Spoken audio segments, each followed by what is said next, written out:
bizarre. propose qu'on entre dans le gros sujet de la semaine. Le gros sujet de la semaine, quel est-il? Nos films de science-fiction préférés. On a décidé de chacun faire un top 5 dans notre coin, et il se trouve qu'on a tous choisi 5 films différents. Donc c'est parfait, ça vous fera un petit top 15 des films qu'il faut absolument avoir vus dans votre vie. Alors ce que je vous propose, c'est que on ait le top 5 de Noémie, ensuite je ferai le mien, et ensuite ce sera Adrien. Évidemment, si vous avez envie de réagir sur ce que dit l'une ou l'autre des personnes, évidemment, allez-y. L'idée, c'est que on passe un petit moment pour dire pourquoi est-ce qu'on adore ces films-là, pourquoi est-ce qu'on vous les conseille, parce que je pense qu'il y en a un certain nombre qu'on a choisi que les gens connaissent, mais voilà, quel est notre rapport avec ces films-là, pour évidemment avoir un petit top 15 éclectique sur ces films-là. Promis, je ne cite pas la Patte Patrouille. Ouais, je suis désolé. Ouais, Je vais être déçu. Ouais. Noémie, quel est le premier film que tu as choisi? Il s'affiche évidemment dans le stream sur twitch.tv/p0pnews tous les lundis à 20h30. Le premier film que tu as choisi, c'est Star Wars épisode 5, l'Empire contre-attaque. Yes. Tout à fait. Alors, pour être honnête avec vous, moi, ce côté de top 5, c'est pas forcément les 5 films qu'il faut avoir vus, c'est vraiment les 5 films qui m'ont façonné en tant qu'adoratrice de la science-fiction. Ouais. Parce que, oui, je considère qu'il faut les avoir vus. D'un côté, j'aime pas trop de ces côtés, genre, il faut avoir vu, mais aussi, c'est pour moi ce qui est important, en fait, dans ma vision de voir la science-fiction. Après, et du coup, à Star Wars 5, donc je vois tout, je sais, en fait, je vois tout, je sais tout, je suis un spoil de la saison 2 de Loki. Je suis le Three-Eyed Raven de Game of Thrones. Oui, bien sûr. Je suis Bran. Alors, Star Wars 5. En fait, Star Wars, moi, c'est mon entrée dans la science-fiction. On va dire ça tout simple. C'est mon entrée dans la science-fiction. J'avais 4 ans. C'était en cassette à l'époque. Mes parents, mes parents avaient récupéré les cassettes chez le marchand de journaux et je me suis assise devant. Mon père, il s'est dit « Oh tiens, je vais montrer ça à ma gamine de 4 ans, ça va être trop bien !» et maintenant, il regrette fortement. C'est un bon père, justement. C'est bien. Ouais. Et du coup, j'ai fait une fixette totale dessus au point où je voulais être Dark Vador quand j'étais gamine. C'est bien. Voilà, j'avais des projets d'avenir, donc voilà. Mais j'ai fait une fixette totale sur le truc, et le 5, ils m'ont préféré parce que t'as Je suis ton père, t'as tout ça, et que c'est vraiment là que tu t'apprends un petit peu plus tout ce qui se passe avec la force, tout ça, machin, et c'est là que Luke prend tout son envergure, que tu vois vraiment l'Empire, que tu vois vraiment tout le truc. Et Star Wars, j'ai tellement phasé dessus quand j'étais une gamine que voilà, je vous ai montré tout à l'heure, j'ai des cartons taille réelle de Dark Vador, d'un Stormtrooper et du Mandalorian dans mon salon. Mon chat s'appelle Anakin. J'ai je sais pas combien de trucs de Star Wars dans mon appart. Enfin voilà, j'ai un problème avec Star Wars. Et c'est vraiment pour moi le film qui m'a façonné en tant que fan de SF et de fan de space opéra. Parce que d'un côté j'avais que plus le 5 plus que le les 5. autres. Okay. Parce que vraiment tu vois tout l'Empire, tu vois beaucoup plus Dark Vador, dans le premier Dark Vador, en fait, c'est là que tu vois que le scénario n'est pas forcément été trop écrit, tu dis ouais, c'est un homme de main un peu stylé, mais pas plus que ça. Dans le 5, il prend vraiment son ampleur de numéro 2, quoi. Ouais. Oui, complètement. Oui, c'est clair. Et puis moi, je vois un grand mec habillé en noir un peu émo-gothique, si tu veux, je me dis, ah tiens, ça j'aime bien. Ça, je prends ça. Ça, je prends ça. Mais du coup, ouais, enfin voilà, c'était vraiment mon éveil à la science-fiction et au space opéra, quoi. Ouais. Donc je considère que je comprends, et tu vois, c'est marrant parce que mon chat s'appelle Anakin, et quand je dis que mon chat s'appelle Anakin, pratiquement tout le monde peut me dire soit ah je connais les films, soit ah désolé je les ai jamais vus. Mais tout le monde sait d'où ça vient. Oui. Et ça, il y a quand même pas énormément de trucs de pop culture où vraiment tout le monde sait, même ceux qui n'ont pas vu le film. C'est vrai. C'est un truc de ouf. C'était un débat qu'on avait eu il y a pas si longtemps sur Avatar, parce que Avatar est rentré dans la pop culture, mais on sait que Star Wars est définitivement rentré dans la pop culture. C'est évident. Totalement. Totalement. Je suis pas sûr que tout le monde sache qui est Jake Sully. Non. Pour revenir sur ce sujet. Oui, mais celui honnêtement, Star Wars épisode 5, c'est... Moi, je pense qu'il est toujours tout en haut de mon top de la saga Star Wars. Pour toutes les raisons que tu as évoquées, évidemment, il y a tellement de scènes qui sont incroyables dans cet épisode. C'est iconique. Ok, est-ce qu'on peut faire chacun sa scène préf ? Ouais. Ça peut être intéressant. J'en ai une qui me vient en tête, voilà. Vas-y. C'est la bataille sur la planète de glace, Hoth. Sur Hoth Où franchement t'as les marcheurs quadripèdes et t'as les snowspeeders qui tournent autour et tu fais mais à quel moment ils ont trouvé ça, et c'est incroyable, et c'est fait en plus, tu sais, avec des maquettes, tu vois, et t'y crois toujours même en 2023, et tu te dis mais c'est incroyable ce qu'ils arrivent à faire, quoi. Et ça c'est franchement une de mes scènes préférées du film. Totalement.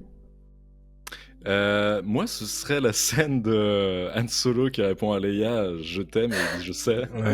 Ce qui me fait mourir de rire. Je trouve que... Bah oui, mais ça... en fait, c'est tellement le personnage de Solo, quoi. Enfin, c'est tellement parfait aussi. Je trouve que c'est le film... C'est aussi le film de Solo, hein.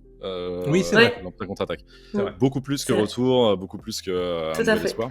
Et c'est le film d'un peu tout le monde aussi. C'est ça qui est bien. Je trouve que chaque personnage réussit à avoir son espace, son moment, exactement, son moment de bravoure, et c'est assez fou quand même que l'ensemble s'imbrique aussi bien et que tu puisses pas t'ennuyer et qu'il n'y ait pas un moment où tu dises ouais, là t'aurais pu couper, quoi. Là c'est un peu lent, quoi. Non, il y a jamais, il y a pas de gras dans. Tout est parfait. C'est assez ouf, hein. Tout est parfait. T'as un moment préféré, toi, ou pas? Oui. Ah bah moi c'est je suis ton père. Évidemment. Je suis désolée, c'est basique, hein, mais ça à chaque fois que je le vois, j'ai les foins, quoi. Je suis ouf. C'est clair. Ce n'est pas possible. Quel jeu d'acteur de Marc Hamill. C'est un peu plus compliqué, mais bon. Bien sûr. Ok, bah écoute, Star Wars 5, évidemment que c'était dans un top ou dans un autre. Le suivant, c'est Cloud Atlas. Roulement de tambour. Ça, je suis jaloux parce que j'aurais bien aimé le mettre dans le mien aussi. Tu t'es empêché de le mettre du coup quand t'as vu le top. Exactement. Pour qu'on ait tous un truc différent. C'est vraiment moi vraiment un des films où je suis le plus déçue de la réception du public parce que personne le connaît. Alors que bon, c'est quand même les Wachowski, tu vois, c'est quand même pas rien. Et je sais c'est trop compliqué, on comprend rien. Non, mais en fait, faut juste arrêter de scroller sur TikTok pendant que tu regardes des films parce que je le trouve tellement. Et puis moi, je suis une grande fan du livre à la base de David Mitchell, qui est un livre absolument fantastique. Et du coup, il a travaillé aussi sur l'adaptation et ça se voit parce que c'est tout est absolument sublime. Pour le coup, là, à la fin, pour le coup, j'ai la mis en français, mais From Womb to Tomb, We're Bound to Others, je chiale à chaque fois. Je l'ai vu peut-être 15 fois, dont 5 fois pour ma vidéo dessus, et je chiale à chaque fois, quoi. J'aime tellement ce film, j'aime tellement les acteurs, tout le monde est parfait, la musique est fantastique, enfin c'est... La BO, je l'ai eu dans les oreilles pendant des mois après l'avoir vu. Ah ouais, non, mais... BO, me retourne. Bah, la cartographie des nuages, la symphonie, elle est juste... Elle est juste folle, puis du coup, tu as vraiment tout le panel de ce que les Wachowski sont capables de faire. Donc, t'as le côté très humoristique, t'as le film lesbien, t'as le côté très Matrix, enfin, t'as tout, en fait, t'as tout ce qu'elles ont fait jusque-là et tout ce qu'elles feront encore. Et c'est juste, pour moi, alors j'adore Matrix, hein, mais c'est pour moi le film de leur filmographie, quoi. Ouais. Pour toi, c'est au-dessus de Matrix ? C'est au-dessus de Matrix. Ouais. Parce que ça dit tellement plus, enfin, c'est vraiment genre, ça part de Matrix. Pour moi, enfin, franchement, on m'aurait dit, elles ont écrit le bouquin avec les Wachowski, j'aurais dit ouais, avec David Mitchell, j'aurais dit oui. Parce que c'est vraiment, enfin, t'as énormément de choses qui viennent de... Je soupçonne qu'elles aient lu le bouquin avant d'écrire Matrix. Parce qu'il est sorti avant. Je soupçonne qu'elles l'aient lu.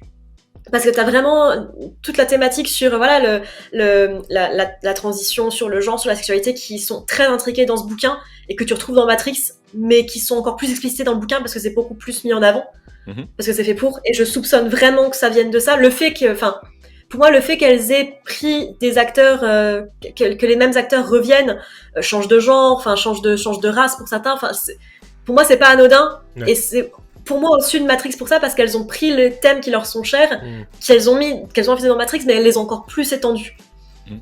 Et franchement, moi, Cloud Atlas, c'est vraiment, enfin, je le regarde au moins une fois par an tellement je l'adore, quoi. Je l'adore, ce film aussi, vraiment. Et comme tu dis, il est pas sous-coté, hein, mais il est vraiment pas assez connu.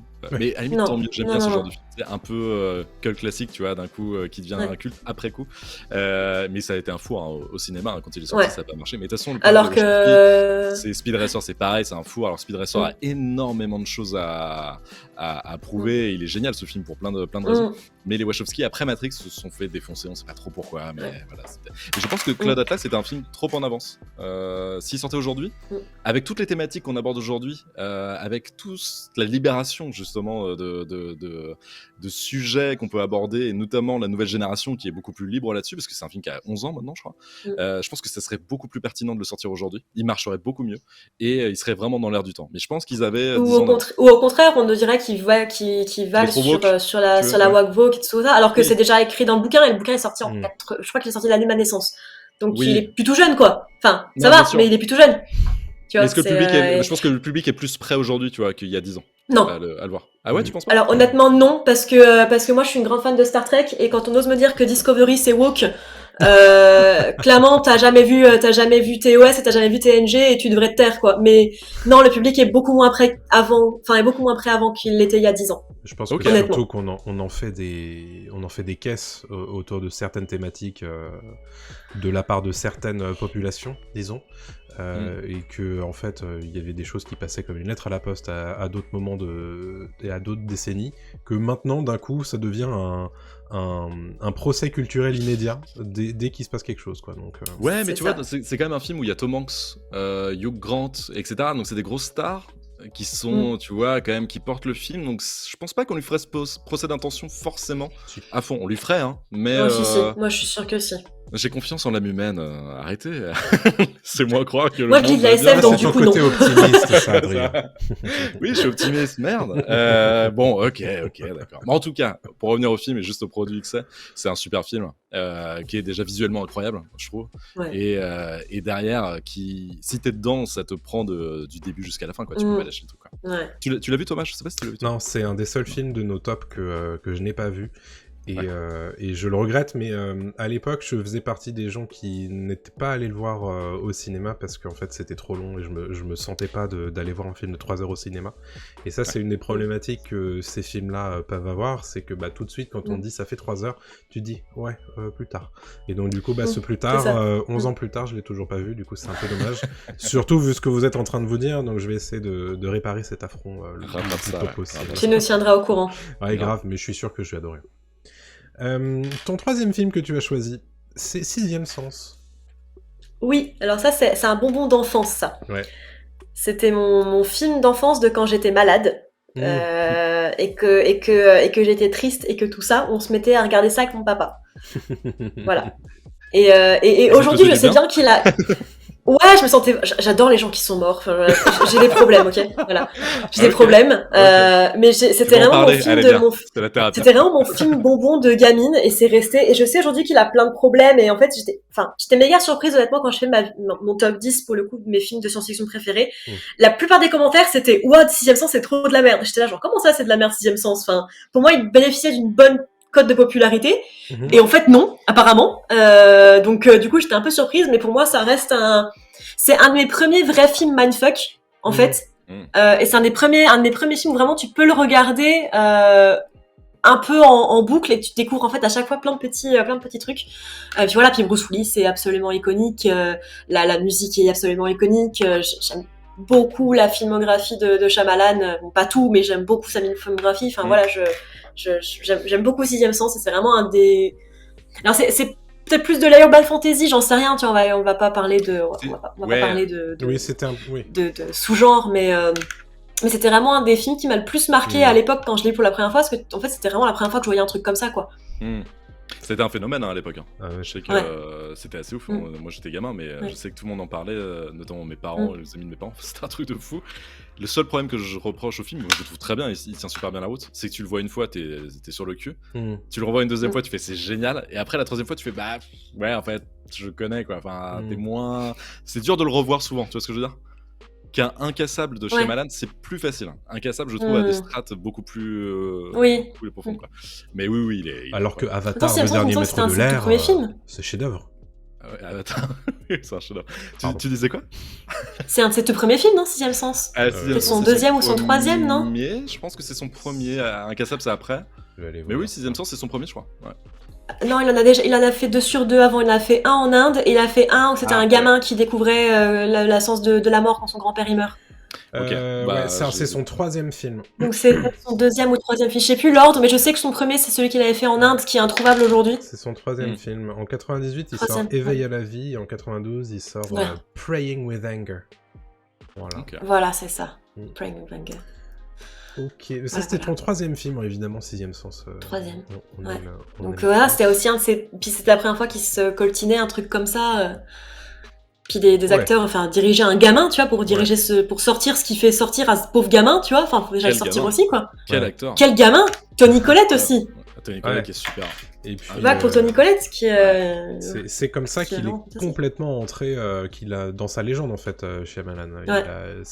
Toute sa filmo, quelque part, découle de ça. C'est ouf, ce qui a joué contre lui aussi à un moment, quoi. Exactement. Ah bah oui, parce que du coup, c'était le maître du twist, alors que c'était pas forcément sa filmographie. Exactement. C'est pas forcément ce qu'il voulait faire. Tout à fait. Arrive Signe, arrive tout ça, et là, tu commences à te dire, ah, mais c'est pas forcément ça, en fait, qu'il veut faire tout le temps. Ouais, c'est ça. Ton 4e film, là, on en a un petit peu parlé tout à l'heure. C'est quoi? Oui. Roulement de tambour. Eh bien, c'est Matrix. Oui, c'est Matrix. Bah, quand même, évidemment que c'est Matrix. Évidemment. Je veux dire, Wachowski, une 2e fois dans ton top. Incroyable film. Incroyable film. Et puis, il a éveillé tellement de trucs chez les geeks du monde entier, ce film-là. Puis tous les sous-textes, ils sont absolument fascinants, quoi. Enfin, je veux dire, c'est un des premiers vrais films hollywoodiens à avoir des bastons, mais qui sont bien chorégraphiés, tu sais, un peu au film coréen et tout. Enfin, c'est la musique. Moi, je l'ai sur Spotify, la musique, tu vois. Je l'écoute le matin pour aller au boulot en me disant, allez, vas-y, c'est bon, il faut y aller. Avec ton grand manteau de cuir. Exactement, non, mais... Alors qu'il pleut. Mais sans rire, c'est exactement ça, quoi. Enfin, Motorola à clapet, hop, allez. Aussi. Mais tu vois, c'est tellement iconique et c'est tellement un...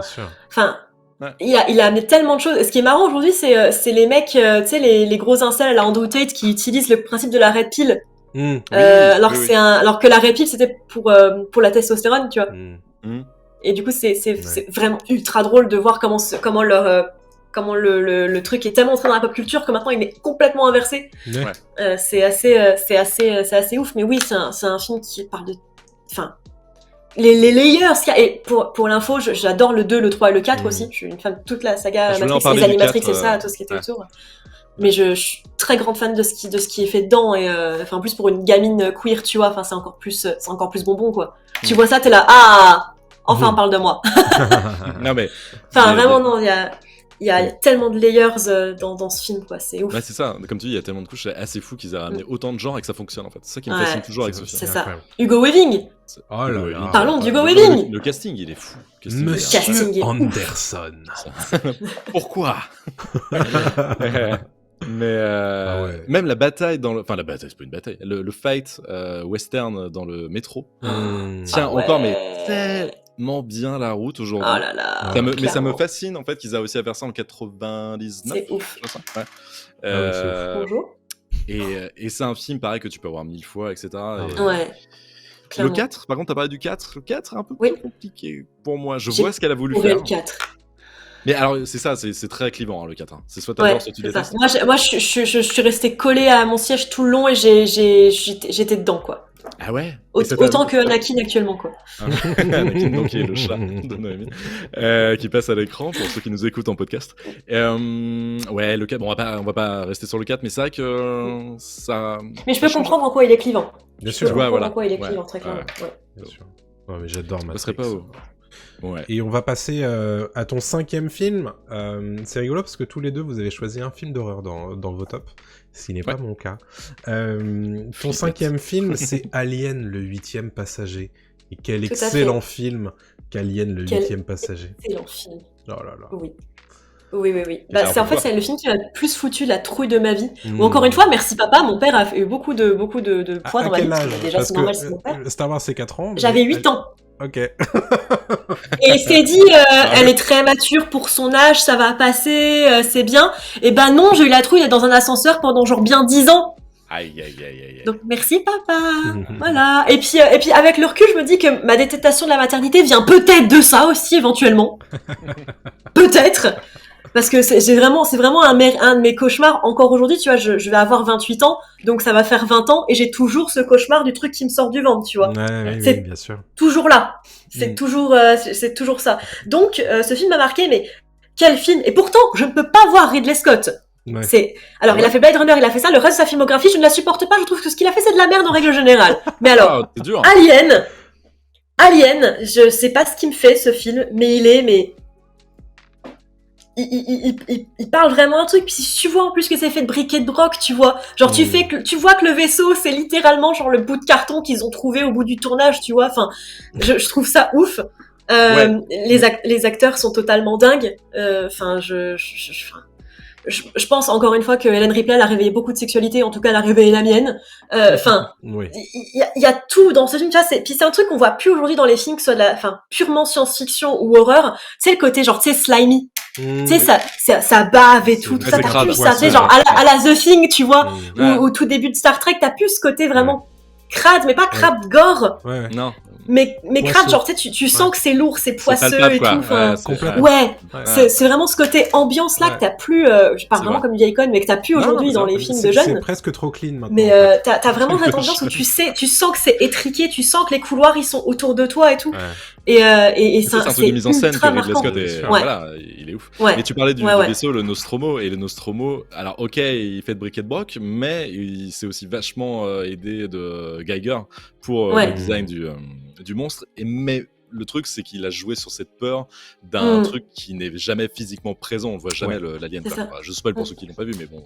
Quelque part, c'est un peu les Dents de la Mer, mais en science-fiction, quoi. Exactement. En fait, c'est dans la mer, dans l'espace, quoi, dans un vaisseau. Il a pris en fait tout ce qui fait le sel de ce genre de film, et en plus, il a rajouté un trip. Sel dans de la mer. Oui. Sel de mer. Ouais. Allez, à table. Et en plus de ça, il a rajouté un truc complètement claustrophobe en fait, qui est totalement éludé ensuite dans Prometheus, etc. Mais même dans Aliens de Cameron. Oui, complètement. Mais alors après, la licence devient autre chose. Mais Aliens, il était bon et pas Prometheus, quoi. Voilà. Aliens, quel film. Aliens, je l'aurais bien dit, mais t'avais dit Alien, donc j'avais pas rajouté un autre Alien, mais Aliens, il est quand même fou. Aliens, il est vraiment excellent. Ne parlons pas de Prometheus, s'il vous plaît, nous dit Philou dans le chat. Très bien. Alors, Prometheus, à l'époque, je le défends peut-être un peu moins, mais j'aime bien sur certains aspects Prometheus. Il y a ce côté, le design du space jockey, de trucs comme ça, des mecs avant et tout. Et franchement, il y a des trucs cool. Le design de la planète est pas mal. Je suis pas un grand fan de tout ça, j'avoue. Moi, je m'arrête pour Alien, je m'arrête un petit peu au 2 en fait. Le 3 j'ai du mal, le 4 c'est compliqué, et puis après. Le 3 c'est Fincher qui le renie maintenant, et ça n'a pas été son vrai film et tout, donc c'est compliqué. Ouais. Mais ouais. Ok, bah écoute, superbe top 5, hein, Noémie. Si jamais vous voulez aller plus loin, c'est un top 10, hein, c'est ça, sur ta chaîne YouTube? Tout à fait. C'était pour les 2 ans de la chaîne, j'avais fait mon top 10, mes 10 films préférés. Sachant que mon vrai film préféré de toute ma vie n'est pas un film de SF parce que je suis une putain de fraude. Donc, mais tu sais que tu as le droit, hein. C'est Bienvenue chez HT, c'est ça? Exactement. Non, c'est les tuches. C'est les tuches 3. J'adore les frites. Écoute, je vous propose. Attends, c'est lequel? Attends, mais je suis curieux quand même. C'est lequel? Ton film préféré? C'est Je suspecte. Oh oui, bien. Bien sûr. Voilà. J'aime les films à twist. Bien sûr. Et Kaiser Soze. Je comprends pourquoi tu aimes Shyamalan, du coup. Le surnom de mon père dans mon téléphone, c'est Kaiser Soze d'ailleurs, tu vois. Et il boite. Excellent. Mais écoute, je vous propose de passer à mon top. Je vais essayer de faire un petit peu rapide. En même temps, j'ai choisi des trucs, c'est pour les souvenirs parce que j'ai pas évident. J'ai pas du tout eu le temps de les re-regarder pour l'émission, même si j'aurais beaucoup aimé. Et le premier que je vous ai choisi, c'est La Route. Alors La Route, évidemment, vous allez me dire, mais attendez, c'est quoi l'élément de science-fiction? Bah, c'est dans la science-fiction, il y a plein de sous-genres, et La Route, bah, c'est évidemment le post-apocalyptique. Et La Route, qui est évidemment adapté du roman du même nom de Cormac McCarthy, qui est alors Je vous recommande évidemment la vidéo de Noémie sur le sujet, puisqu'elle met en lumière les similarités entre les deux œuvres. La route que j'ai lue, et ensuite j'ai vu le film, et porté évidemment par Viggo Mortensen, et un gamin qui s'appelle Cody Smith-McPhee, qui n'est plus gamin depuis, mais... mais en tout cas... Et heureusement d'ailleurs. C'est clair. Le film est sorti en 2009 et moi m'a mis une baffe incroyable sur le scénario, sur la performance des acteurs, sur à quel point on peut te créer une ambiance avec si peu de choses à l'écran. Et moi c'est ça qui m'avait vraiment terrassé en fait devant ce film, alors que pourtant c'était une séance horrible. J'étais tout seul dans la salle de cinéma et il y avait un couple pas très très loin de moi qui était complètement venu voir le film pour se rouler des pelles en fait. Et donc autant te dire très bon choix de film. Autant te dire que moi j'étais là, je me disais mais que se passe-t-il à côté de moi, alors qu'à l'écran il y a complètement du cannibalisme, il y a complètement un enfant qui perd son père. J'étais là en mode mais qu'est-ce que vous faites en fait, rentrez chez vous. Et j'étais là en mode bon bah écoutez si vous voulez. Mais bref, tout ça pour dire que moi ce film je le revois de temps en temps parce que j'ai le DVD, et autant le bouquin c'est incroyable, mais le film c'est d'une ambiance, c'est tellement froid en fait et tellement accablant. Et alors évidemment faut pas regarder ça quand vous vous sentez pas bien, hein. Mais honnêtement non. c'est génial. Ouais. Moi c'est un de mes films préférés ever, La Route. Mais alors j'aime beaucoup ce film. J'ai vu, c'est marrant, je l'ai vu qu'une fois au ciné. Pourtant c'est le genre de film que normalement je dois revoir plusieurs fois parce que j'aime beaucoup ce genre. Mais j'ai préféré le bouquin. J'ai vraiment préféré le bouquin parce que c'est toujours plus facile en fait de s'imaginer des trucs terribles et horribles dans un bouquin. Et d'autant que le bouquin est encore plus terrible, quoi. Le bouquin est exactement. Très énervé, ouais. Et dans mes souvenirs, il appelle bien papa et fils. En fait, ils ont pas de prénom. Ils ont pas de prénom, non. Ouais. Ce qui est encore plus, tu vois, facile pour plaquer des choses, quoi. Mais et il y a des choses qu'il n'y a pas dans le film qui sont bien plus gore dans le bouquin, dans mes souvenirs, dans le cœur, dans des trucs comme ça. Ouais. Mais pareil, ne lisez pas le bouquin si vous ne vous sentez pas bien. Enfin, c'est un conseil d'amis. Le bouquin est dur. Le bouquin, il est vraiment hardcore. Si vous avez des enfants jeunes aussi, des bébés, ne lisez pas le bouquin. Bien sûr. Vous allez devenir un hélicoptère parent, ça va être horrible. C'est un bouquin qui est très facile à lire en anglais d'ailleurs, puisque le vocabulaire est très très lapidaire et très... Et c'est très simple description, en fait. Donc voilà, si jamais... et pour rappel, c'est l'auteur de No Country for Old Men, comme McCarthy, qui a été adapté par les frères Cohen. Donc c'est rigolo de passer de vraiment deux styles très différents. Comme ça, c'est la preuve que le mec est très fort. Exactement. C'est ça. Et c'est le seul prix Pulitzer en science-fiction. C'est vrai? Je savais pas. Ouais. Belle anecdote, et à la fois c'est un peu dommage quand même, hein, parce que... parce qu'on avait de quoi faire quand même. Enfin, on a des choses clairement. Quand on regarde la bibliothèque derrière toi, on se dit qu'il y a certainement quoi faire quand même. Large. Ouais. Il y a un autre film dans mon top, c'est Bienvenue à Gattaca. Un film qui est sorti en 1997, un film d'Andrew Niccol, que j'aime énormément. Il me semble pas que ce soit adapté de quoi que ce soit, Bienvenue à Gattaca, mais je peux peut-être me tromper. En tout cas, Bienvenue à Gattaca, le pitch, c'est que, alors là, pour le coup, c'est pas du post-apocalyptique, mais c'est de la dystopie. L'idée, c'est que c'est dans un monde où maintenant on peut gérer en fait la vie de ses enfants dès la conception, et grosso modo, on gère tout de A à Z sur l'ADN des futurs humains, et on sait exactement que les enfants qui sont créés in vitro vont avoir une vie parfaite, un potentiel ADN parfait, et que toute leur vie sera incroyable, et que c'est eux qu'on va envoyer dans l'espace. Et évidemment, tous ceux qui sont créés de manière naturelle, eux, c'est les imparfaits, et évidemment, on s'occupe pas d'eux. Donc voilà, c'est le côté évidemment caste. Et ce qui est hyper intéressant avec Bienvenue à Gattaca, c'est que il y a un des personnages qui est justement parfait, mais qui souffre de handicap, puisqu'il a eu un grave accident de voiture, et il échange sa place avec quelqu'un qui est imparfait, justement. Et c'est l'histoire de cette supercherie, c'est presque un film de braquage, en fait, Bienvenue à Gattaca, où l'idée, c'est de faire en sorte de jouer au chat et à la souris avec cette institution, et est-ce qu'il va réussir à vivre son rêve ou pas, et vivre la vie de quelqu'un d'autre, alors qu'il devrait pas être là, suivant ces institutions. C'est un film que j'aime beaucoup, et que je revois à la télé avec grand plaisir. Malheureusement, je l'ai jamais vu. Ah, il faut que tu petite vois. confession, je sais. Et tu as bien tort. Ouais. C'est vraiment très...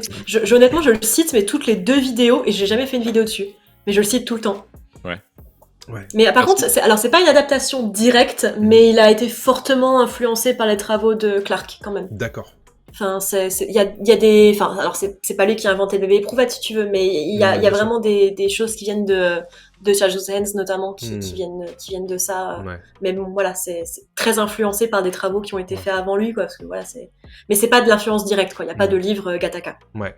Et il y a un truc qui est très cool aussi, c'est tout ce qui est à la caméra, c'est le travail sur les designs des décors, le côté très très aseptisé de cette société-là, et de comment est-ce qu'on gère un petit peu tout ça, et que tout le monde est tiré à 4 épingles, et que dès qu'il y a un truc qui change, et que en fait tu peux être mis en danger par le fait qu'on retrouve un cil de toi, un cheveu ou quelque chose, tu vois, et ça c'est passionnant, quoi. Donc j'aime beaucoup Bienvenue à Gattaca pour toutes ces raisons-là, côté dystopie.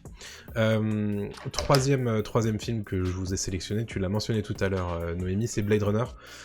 Évidemment, c'est le haut du panier de la filmographie de Ridley Scott, hein, je pense qu'on est tous d'accord là-dessus. Pour le dire, le film est sorti en 1982, Ridley Scott qui était complètement sur une suite incroyable, hein, puisque c'est juste après, je crois, ou juste avant Alien. Et là, on n'est plus dans la dystopie, on n'est plus dans le post-apocalyptique, on est dans le cyberpunk. Et donc le cyberpunk, c'est un petit peu tout ce qu'on voit maintenant avec le jeu vidéo Cyberpunk 2077, bien sûr, ce qu'on a vu avec Altered Carbon, etc. Et c'est un monde en fait où y a les réplicants, à savoir du coup les robots, les androïdes, qui sont indissociables en fait. Enfin, c'est impossible de savoir si tu es un répliquant ou un humain.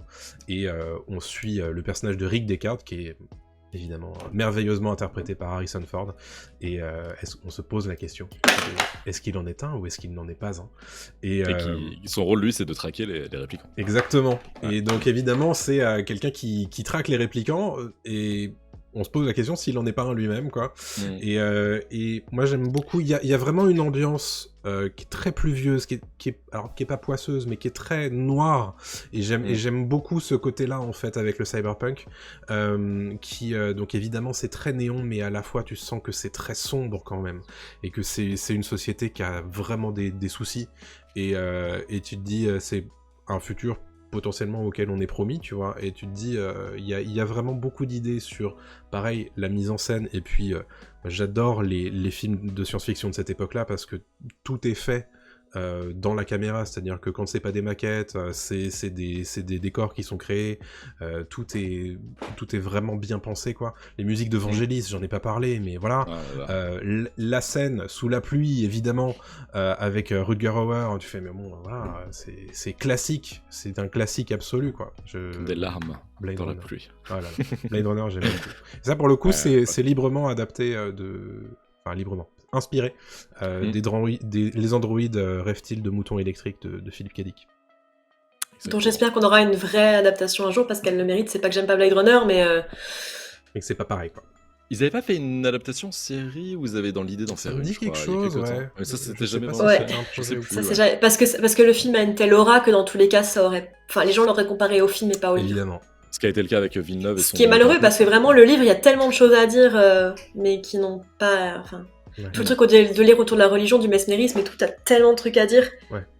Et ils ont... Enfin, ouais. Voilà. Il peut pas et ils ont gardé le côté les femmes détestent que les femmes sont des salopes dans le film, donc c'est cool finalement. C'est nice. C'est cool. S'il fallait garder un truc de réplique, a dit que c'était ça. Une œuvre de son temps quelque part, mais bon. C'est Daridana qui joue une réplicante, je crois, qui est bien dedans. Je suis pas bien. Yep. Non, mais je t'en rejoins aussi. En même temps, c'est impossible de critiquer Blade Runner. Enfin, si tu peux. Un chef-d'œuvre. Alors. Si, on peut critiquer les fins, on peut critiquer les fins, critiquer. la director's cut et tout, parce qu'il y a eu 1000 fins à Blade Runner, donc... Moi, ce qui me gêne un peu avec Blade Runner, c'est un peu ça. C'est-à-dire que, en fait, c'est quoi le cut définitif de Blade Runner ? Elle y est, celle de Scott, il l'a filé dans le Blu-ray, il y a 5 fins, je sais plus comment elle s'appelle. Elle est dans le steelbook, oui. Ouais, je l'ai là. Je sais plus comment elle s'appelle. Et ça, pour le coup, tu vois, je sais pas si j'ai vu le montage définitif de Blade Runner, pour le coup. Ça, est-ce que t'as vu quand ils partent en voiture, ou est-ce que t'as vu quand ils sont dans l'ascenseur ? Enfin, tu vois, c'est jamais la même fin, en fait. Ouais, je me souviens plus. Je me souviens plus. Donc voilà pour Blade Runner.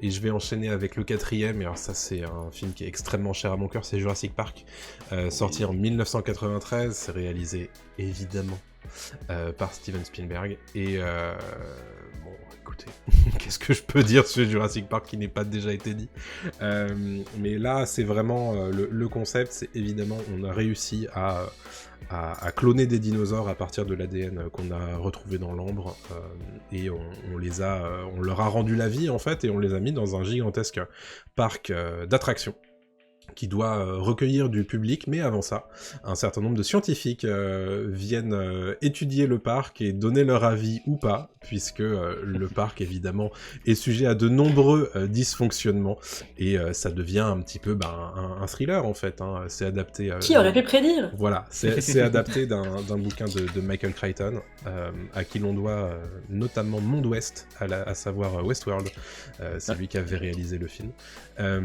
Et Jurassic Park, bon bah c'est tout mon amour pour les dinosaures, quoi. Je sais pas à quel âge je l'ai vu ce film, mais je subodore que c'était pas très loin de... Très jeune. Ouais, c'était sans doute très jeune, puisque voilà, tout ce qui était avec des dinosaures, c'était chez moi, c'était dans ma chambre, donc voilà, c'est grâce à Jurassic Park. Un film qui se tient toujours aussi bien, hein, 30 ans plus tard, parce que quand tu regardes les effets spéciaux, les effets pratiques, tu te dis mais comment est-ce qu'ils ont réussi à faire ça en 93 et qu'aujourd'hui en 2023 on va voir des films Marvel et c'est dégueulasse.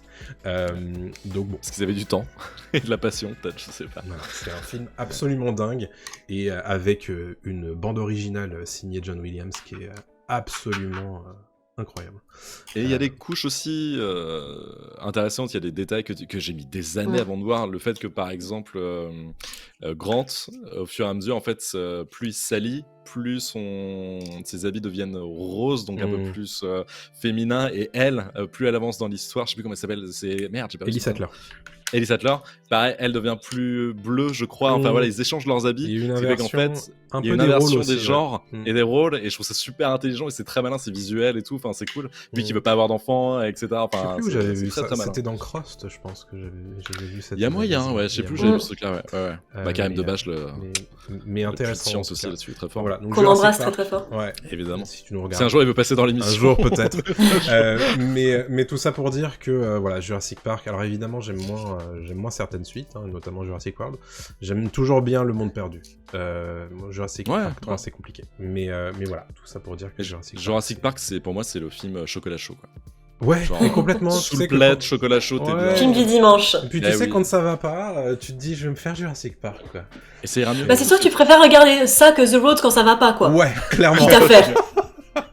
Quitte à faire, à choisir, bon. Exactement. Ouais. Exactement, d'ailleurs, comme ce 5e film que je vais vous proposer sur mon top 5, qui est absolument déprimant au possible, c'est Les Fils de l'Homme, qui est sorti en 2006, c'est réalisé par Alfonso Sinon, on va bien. Ouais. Sinon, tout va bien. Mais vous voyez, voilà. Donc là, pour le coup, on est sur du post-apo. On est, alors c'est pas du dystopique, hein, pour le coup. Enfin, si, c'est du dystopique aussi. Ah, si, c'est du dystopique, pas du post-apo. Ouais, excusez-moi. Ouais. Il faut pas que je fasse trop de bêtises. Mais, la boulette. La boulette. Mais alors, Les Fils de l'Homme, alors, on s'en parlait hors antenne tout à l'heure, qui est adapté d'un roman, et a priori, un roman assez problématique, tu nous en parlais, Noémie. Ouais. Bon. Ouais, il est particulier, le livre, on va dire. Il y a l'idée de base, mais voilà, pour ceux qui savent pas ce qui se passe dedans, effectivement, les gens sont stériles, mais l'autrice, en fait, c'est une grosse fondamentaliste ultra catho, ultra droite, qui dit, du coup, si on est stérile, c'est parce que, en gros, Dieu nous punit, quoi. Ouais. Donc t'as pas les couches de réflexion qu'offre le film. Ouais. Mais chose évidemment qui est très éludée dans le film, puisque moi je l'ai pas ressenti du tout quand je l'ai vu. Non, c'est pas du tout. Le film qui est campé qui est porté par Clive Owen, et en fait le concept c'est effectivement que l'humanité est devenue stérile, et il y a quelques années en fait on a perdu le dernier humain en vie qui était jeune en fait, et depuis il n'y a plus de naissance. Et donc évidemment, tout ça va amener beaucoup de tension, puisque de mémoire dans le film, il y a un enfant qui naît, ou qui va naître. Voilà, et ça, c'est évidemment comment on fait, quoi. Est-ce qu'il faut le cacher? Est-ce qu'il faut l'emmener à un endroit où personne va le trouver? Qu'est-ce qu'on va faire de la mer? Voilà, des choses comme ça. C'est des problématiques, évidemment, qui sont très personnelles, familiales, et qui sont très très touchantes. Et moi, je me souviendrai toujours de ce plan séquence dans la voiture qui est absolument incroyable. Et c'est le grand Alfonso Cuarón de cette époque-là.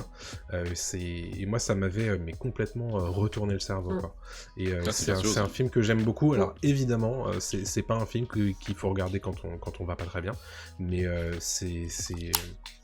voilà, visiblement, c'est le genre de film que j'aime bien en SF. Après, en grande majorité, la SF, c'est pas un truc que tu regardes ou tu lis quand tu vas bien. Hein. Ouais, c'est vrai. Ça va? C'est plutôt le genre de truc.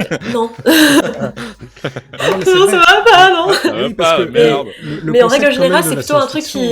C'est la prolapse, quoi. C'est de se porter vers le futur, mais en réfléchissant sur le présent. Donc forcément, il y a énormément de problématiques qui font partie du présent, qui sont traitées dans la science-fiction et qui sont très très bien traitées, mais évidemment qui sont assez sombres, quoi.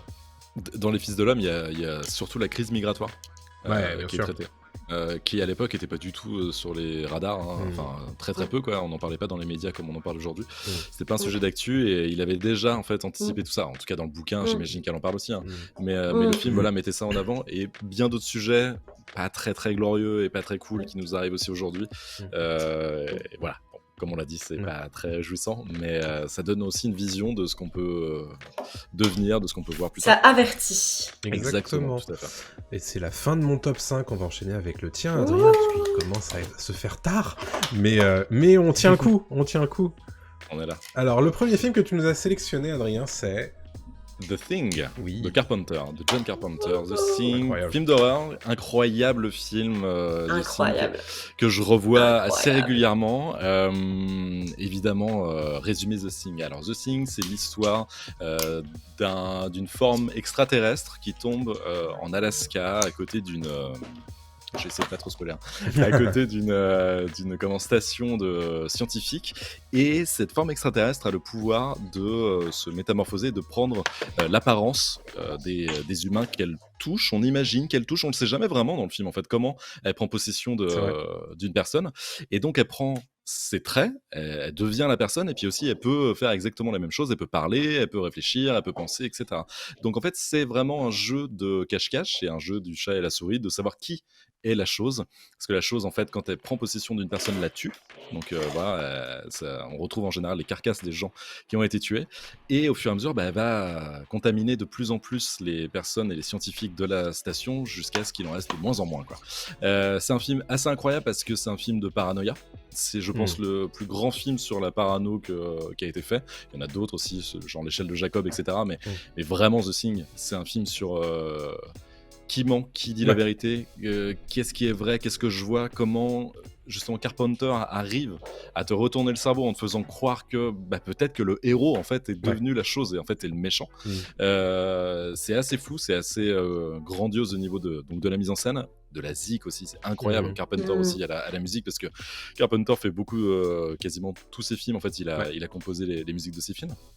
Et il y a une ambiance, tout à l'heure on parlait de ce côté un peu poisseux, de ce côté voilà, palpable, et vraiment The Thing, tu sens toute la tension rien qu'avec la musique, rien qu'avec ce côté la caméra qui va doucement faire un travelling dans un couloir, on voit une ombre passer, c'est qui cette ombre, c'est quoi, est-ce que c'est la chose, non, on sait pas, il y a un chien qui passe du chenil, mais on sait que dans le chenil il se passe des trucs chelous, j'ai pas, voilà, bon. Voilà, c'est toujours ça en fait The Thing, c'est toujours une tension permanente, il y a des scènes d'anthologie, la scène du test sanguin avec le lance-flamme est folle, enfin genre on a qui est dans le bouquin, ok, parce que j'ai jamais lu le bouquin, ok. Alors ça, c'est du génie pour moi. C'est vraiment une tension incroyable. C'est le climax fou quoi, du film pour moi. Et à ce moment-là, tu dis ok, on fait face à un chef-d'œuvre qui a été un four à sa sortie de Thing malheureusement, qui est devenu un classique après, mais qui a vraiment pas été justement aimé à sa sortie. Mais pour moi, ça reste un incroyable film de science-fiction qui a eu droit à un remake préquel en 2000. Avec Mary-Elizabeth Winstead de mémoire. Avec Mary-Elizabeth Winstead, exactement, qui était ok, qui était pas mauvais, qui était ok, qui revenait sur l'origine de... C'était pas bien nécessaire, quoi. C'était pas nécessaire évidemment, mais ça se regardait, voilà, il trouvait des astuces. Non, Noémie n'est pas d'accord. Le film trouvait des astuces quand même de scénario, voilà. Mais bon. En tout cas, The Thing, on vous le conseille, c'est quand même un film assez incroyable qui est dans mon top 5 et que je revois avec grand plaisir. Sorti en 82, soit la même année que Blade Runner. On mangeait bien à l'époque quand même. C'était pas mal. On pouvait aller voir ça au cinéma la même année. Ouais, putain, c'est cool. Donc voilà pour The Thing, ouais. Ok, très cool. Moi, j'aime beaucoup The Thing aussi. Ton deuxième film, c'est Retour vers le futur. Deuxième film, je pense que personne connaît, Retour vers le futur. Alors je sais pas si vous avez déjà vu ce petit film un petit peu indépendant. Voilà, je mets ma Adrien montre sa DeLorean Ouais, je sais, c'est très niche. Désolé de sortir des classiques, mais c'est important, il faut poser les bases aussi. C'est-à-dire que c'est un top 5, donc matériellement, il n'y a pas beaucoup de place pour faire des trucs très originaux, quoi. C'est ça, et j'arrive en dernier un petit peu dans l'histoire, donc je rattrape le truc. Mais donc Retour vers le futur, évidemment, mais pourquoi c'est un classique? Parce qu'en fait, c'est indémodable, le premier est intouchable. C'est, encore une fois, il n'y a pas de gras dans ce film, le rythme est fou, le casting est malade, genre Michael J. Fox était né pour ce rôle, il y a rien à dire. La zik est folle aussi, et puis c'est indémodable dans le sens où ça parle à toutes les générations. Même si le film est un peu daté parce que ça se passe dans les années 80 et dans les années 50 après, ça reste un truc que t'as envie de savoir quand t'es gamin, que faisaient mes parents quand ils avaient mon âge, en fait. C'est juste un pitch. Je veux pas savoir. Mais non, on veut pas savoir. Mais c'est le pitch de départ, c'est est-ce qu'ils étaient cool, en fait? Et ça se trouve, non, ils étaient pas cool, quoi. Mais t'as vraiment envie de le savoir, donc c'est trop drôle dessus, ces trucs-là. Il y a des, voilà, évidemment, des séquences cultes, je vais pas revenir sur Retour vers le futur. Mais, dans l'idée, j'ai longtemps préféré le 2. Mais qu'il y a des défauts. Quand même que j'ai vu plus tard. Mais pendant très longtemps, enfant et ado, j'ai adoré le 2 parce que je trouve qu'il poussait le curseur vraiment loin. Mais le 1 reste un classique qui bouge pas, quoi. Enfin, c'est plus que le 2. Le 2 vieillit plus que le 1, malheureusement. Ouais. Puis le 1, c'est la découverte du truc aussi, quoi. Oui, forcément. Tu dis que c'était un côté tellement nostalgique que c'est imparable. C'est ça. Et puis ça a donné Rick and Morty. Finalement, quand on y pense, on n'aurait pas eu Rick and Morty s'il n'y avait pas eu Retour vers le futur.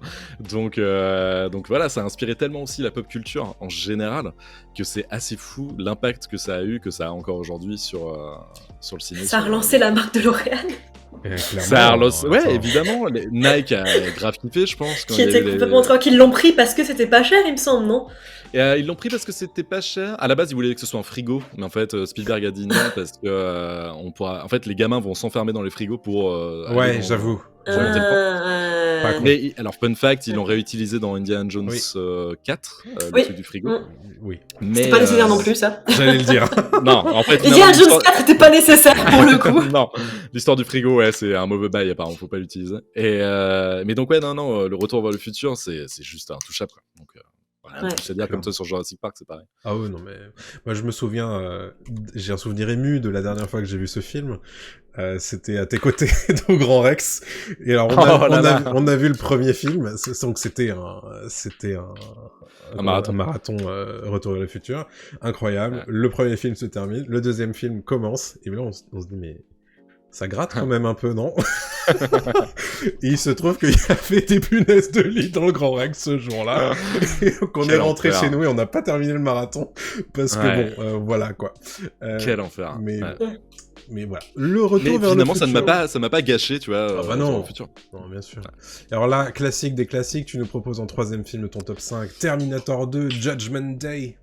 Ouais, pas Terminator 1, Terminator 2 parce que better, faster, stronger, enfin il y a un truc, tout est mieux, mais non mais tout est mieux dans le 2 en fait, enfin il a compris Cameron qu'il pouvait utiliser Schwarzy à fond, genre vraiment l'utiliser, juste le twist en fait, moi j'aurais aimé, est-ce que je le savais à l'époque, on avait dû me le dire, mais j'aurais aimé le découvrir au cinéma, ce twist de en fait le Terminator est gentil, et ça c'est génial, c'est juste une idée de génie, parce que quand même tout le 1 c'est une machine à tuer, dans le 2 c'est juste une machine à sauver, c'est quand même assez incroyable.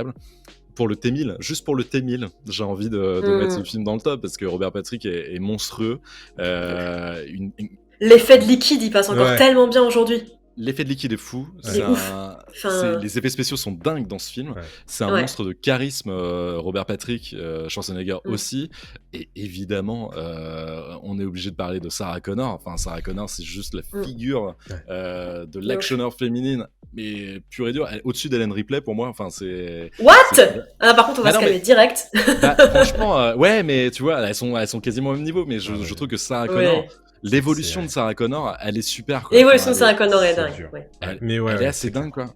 Ouais. Et donc, c'est que, enfin, je trouve que c'est vraiment un film assez incroyable. Et surtout, je l'aime pour ce qu'il raconte de l'humanité aussi, quoi. Et ce qu'il a avancé un petit peu en termes d'IA, en termes de vision post-apo, de vision du futur, de choses comme ça. C'était ultra bien trouvé, quoi. Mais Terminator. Peut-être un poil trop long, c'est tout ce que je reproche à Terminator 2, quoi. Mais sinon, petit poil. Et puis surtout que c'est une saga qu'on veut pas laisser mourir et que c'est. Oui, ça c'est autre chose. C'est difficile ce qu'ils en ont fait derrière, mais bon. Comme tant d'autres sagas, finalement, j'ai envie de te dire. C'est clair. Ouais, clairement. Il y a guère que Star Trek qui a passé l'étape du temps. C'est pas faux. C'est pas faux. Ouais. Oui, c'est vrai. Quand même. Il y a eu des daubes sur Star Trek. Évidemment. Mais ce que je veux dire, c'est que sur les différentes itérations, il y a toujours un truc sympa sur les différentes générations de Star Trek. Honnêtement. T'as toujours un truc à te mettre sous la dent avec Star Trek. Ça va. Puis même les anciens films de l'époque, ils passent encore très bien. Carrément. Ok.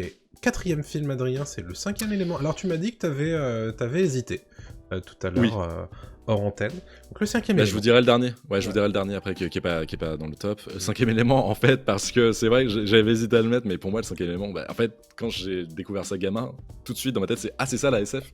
C'est ça des pages de BD qu'on met sur écran. C'est ça un truc fou, un vrai univers en fait. Alors le film a énormément de défauts aussi. Mais c'est un film aussi chocolat, pour moi chocolat chaud. Enfin, il y a vraiment ce côté genre, oh là là, c'est si simple, c'est si con, c'est si bête, mais c'est tellement bien fait. Et pourtant, Besson, c'est pas un mec que je respecte plus que ça. Mais par contre, non. En tant que personne, je pense que c'est une merde. Mais quand il fait le 5e élément, je trouve qu'en fait, il se fait plaisir et ça se sent à l'écran. Bruce Willis, il est génial. Chris Tucker, il est monstrueux de drôlerie, quoi. Et non, tout est cool. Tout est vraiment cool. Tout est vraiment trop cool. Et c'était trop cool. Enfin, multipass, et c'est good. Et voilà, enfin, tout est drôle, et surtout tu sens je crois qu'il avait bossé avec Jean-Paul Gaultier pour les costumes. Ouais. Tout à fait. Ça se voit d'ailleurs. Ça se sent, Ça se sent quand ils sont à Flushton Paradise. Déjà le nom Flushton Paradise, c'est génial. Enfin, voilà. Et en fait, il y a tellement de trucs qui me marquent que je sais pas, ce film il est bonbon aussi, quoi. Il y a un truc de ça passera toujours. La VF, je défends la VF de ce film à mort. Enfin, elle est super bien. Elle est ultra bien. Il y a beaucoup de VF de cette époque qui sont très très bonnes, hein. Mais même encore. Ouais, et pourtant c'est Retour vers le futur d'ailleurs. Retour vers le futur était aussi une excellente VF. C'est clair. La VF de l'espace, elle est incroyable. Et pourtant, moi je déteste la VF, mais Retour vers le futur, c'est un des rares films que je regarde en VF, tu vois. Pareil. Ça, si je le regarde, c'est en VF. 5e élément, non, mais tout à fait. Ces VF là, elles sont folles, quoi. Donc voilà. Enfin, il y a Bruce Willis, tu regardes en VF, quoi. Non, alors par contre, étonnamment, Bruce Willis, c'est pas sa voix dans le 5e élément, c'est pas sa voix classique. C'est pas sa voix, C'est pas Patrick Poivet, c'est un autre doubleur. Et tu le sens. Mais ça passe parce que c'est un film d'action un peu cool, drôle, rigolo, donc Très bien. Donc voilà pour le 5e élément. Le 5e élément qui n'est donc pas classé 5e chez toi. Et pourquoi pas? Parce que le 5e, c'est Sunshine.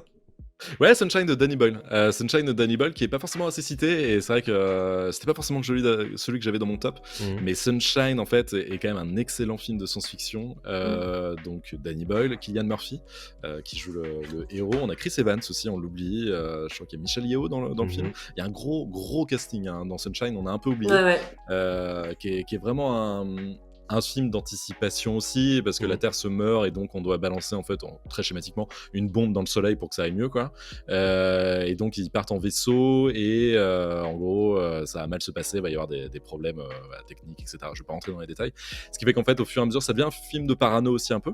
Ça devient un film où très personnel pour beaucoup de personnages, où voilà, il y avait un truc très intérieur en fait. Ça se passe dans l'espace, mais en fait ça se concentre énormément sur la psyché des persos, et c'est pas du tout un film d'horreur, sauf sur la fin. C'est ce que je reproche à Sunshine, qui devient une sorte de thriller d'horreur bizarre, mais qui est un film super intéressant pour ses thématiques, qui est un film avec une BO génialissime, j'ai perdu le nom de celui qui a fait les BO, qui avait aussi fait la BO de 28 semaines plus tard. Je vais essayer de checker ça. Mais oui, mince, tu vas retrouver, je pense. John Murphy, bien sûr, Adagio en je sais plus quoi, pour Sunshine, et que tout le monde connaît. Et donc voilà, pour toutes ces choses-là, Sunshine est vraiment fou visuellement. Il tient encore vachement bien la route. Toute cette séquence où Cillian Murphy sort sur le toit du vaisseau, enfin je sais pas comment l'expliquer, mais en fait voilà, il fait une course avec le soleil qui va bientôt arriver, donc il doit rester dans l'ombre et le soleil se rapproche de plus en plus. Voilà, il y a des effets vraiment superbes qui devancent un peu Interstellar quelques années avant, quoi. Et non, c'est assez magique, quoi. Donc je conseille une Sunshine à tout le monde, parce que je pense qu'il est pas assez vu, peut-être pas assez connu non plus. Et puis bon. Oui, il a fait un four aussi, hein. Exactement, ouais, il a fait un four Sunshine, ouais. Il a fait un Sunshine, le Sun, Soleil, four, je sais pas. Et en tout cas, voilà. Et en parlant de ça, en parlant d'Interstellar, je l'ai pas mis dans mon top parce que je le trouve un peu trop gentillet, je trouve, Interstellar. J'aime beaucoup Interstellar, mais j'aurais pu le mettre dans mon top, mais je le trouve un peu trop facile peut-être. Mais j'aime beaucoup Interstellar. Ouais. Ok. Est-ce que vous voulez faire très rapido des mentions honorables ou c'est bon, on enchaîne? Vas-y, Noémie. Mention honorable, je sais pas. Si, allez, Annihilation. Ah oui, voilà, oui, c'est Alex Garland. Voilà, adaptation d'un de mes bouquins préférés. J'adore Jack Vandermeer, j'ai un putain de tatouage pour Jack Vandermeer tellement j'adore cet auteur. Annihilation, il a vraiment mis tout ce qui fait le truc weird de Jack Vandermeer. C'est vraiment l'auteur que personne ne peut mettre en avant, et il l'a fait, et c'est trop bien. Qu'est-ce que je sais pas moi. En film, Dune, peut-être. Dune. Non, il m'arrive pas. Comparé à... Alors, tu sais pourquoi ça m'arrive pas? Parce que... Alors, si, j'aime bien Dune, mais je ne supporte pas ce projet, parce que soit tu prévois de tout faire, soit tu ne fais rien. Voilà. C'est manquer de respect à Herbert, qui a écrit 6 bouquins, et il y a une raison pour laquelle ils ont écrit les 6, que d'en faire que 2. De s'arrêter à Children, non. C'est non. Voilà. Je suis désolée, je ne supporte pas les projets éoliens tels qu'ils sont faits aujourd'hui. C'est manquer de respect à un auteur, et c'est de la merde. Voilà. Donc, non. Ben voilà. On est d'accord. Dune, c'est pas bien. Non, c'était ok, Dune. C'était ok, c'était magnifique, c'était la baie, c'était. Mais de toute façon, ça peut. Transcendant, quoi. Voilà. Oui, mais il faut arrêter de vouloir adapter tout et n'importe quoi, parce que ça se vend. Tout n'est pas adaptable. Il serait temps que les gens se mettent ça dans le crâne. Ouais. Après, je pense pas que ce soit la vision de Villeneuve, parce que je pense qu'il aime vraiment le bouquin de base. Non, mais juste, ça sert à rien ce qu'il fait. Moi, j'aimerais bien le top 5 d'Anakin. Anakin, qu'est-ce que tu aimes, mon amour? Je crois qu'il aime pas la SF, en fait.